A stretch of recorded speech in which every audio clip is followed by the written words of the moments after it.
I'm not here to tell you how to raise your kids, nor how to react when adults tell you that they play video games. What I will talk about is how video games are not just a game, how they can be beneficial for our brains, and why you should give it a try. I stumbled upon this research when looking for release dates for the Nintendo franchise Zelda, the new game, Breath of the Wild 2, a popular video game mostly in the post-teenage bracket due to its longevity and difficulty. Most people think video games are not for kids nor adults, establishing an imaginary age bracket where people should play video games. Some say it's a waste of time when a growing body of research is showing the flip side. Video games can help people learn more quickly, develop greater mental focus, become more spatially aware, and multitask more efficiently. Research published in 2003 by Daphne Babelier, a neuroscientist at the University of Rochester, New York, used a series of visual puzzles to demonstrate that individuals who played action games at least 4 days per week for a minimum of 1 hour per session, they were better than non-gamers at rapidly processing complex information, estimating numbers of objects, and controlling where their attention was focused while rapidly switching between tasks.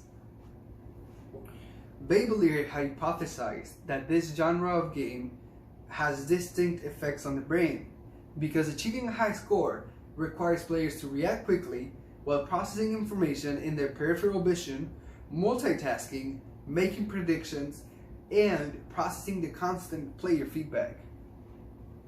However, a young researcher in her department, Sean Green, asked a very interesting question. Is this cause or effect?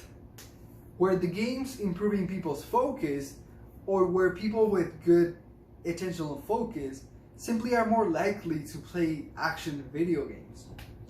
Babelier and Green asked non-gamers to play the first-person shooter Medal of Honor for 1 hour a day per 10 consecutive days, and found their ability to focus on environmental cues improved much more than those in a control group who played the classic game Tetris. Additional tests from other researchers came to similar conclusions. For instance, Joseph Kaiserholm, a psychologist at the University of British Columbia, Canada, found action video game players were better able to identify distraction and quicker return their focus to the main tasks. Some video games can even make young people more empathetic and social. While public debate is often highly emotive and polarized due to the generalization made by society that video games make kids and teens more violent, and as more and more of us become video games, researchers say it is important to move beyond the generalizations that characterize much of the discussion. Daphne Babelier said, "We know there are good sugars and bad sugars, but we don't discuss whether food in general is good for us or bad for us." Psychologist Dr. Christina T. Gentle says, "Video games are neither inherently good nor bad. When we play games, we want to be affected in some way. Otherwise, it would be boring. What we now know is that across cultures and age groups, computer games can either cause problems or be beneficial, depending on its content." End of quote. Video games can also teach important skills or address serious issues. Organizations such as Games for Change promote the use of games for education and social action. and they often involve young people in the creation of games that they can use to express themselves on important issues and current events.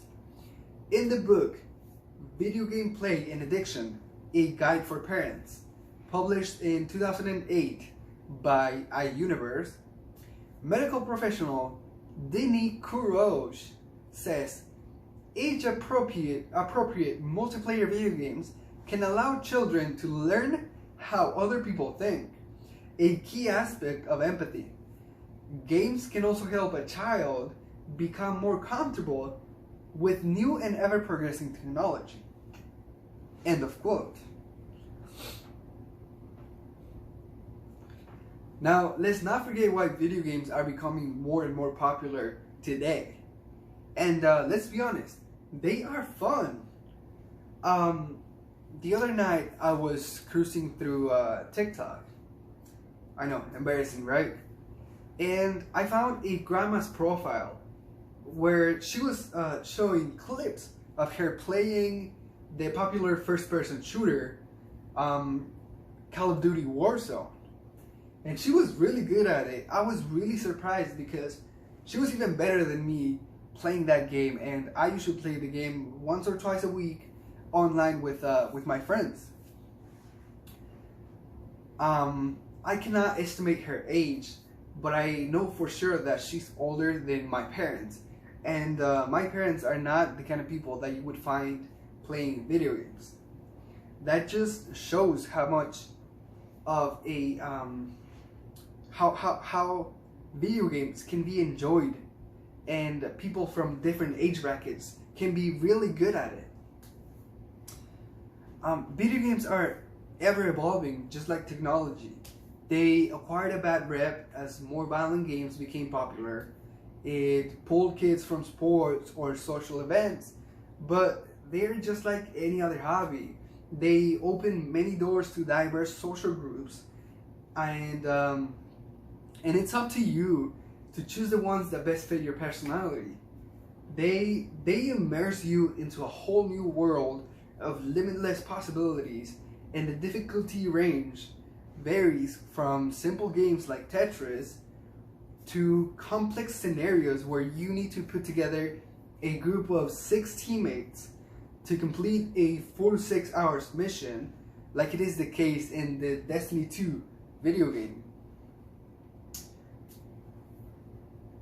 Video games are fun, and after a long day from work, you can really decompress from all the stress that you've been through at work while playing a video game.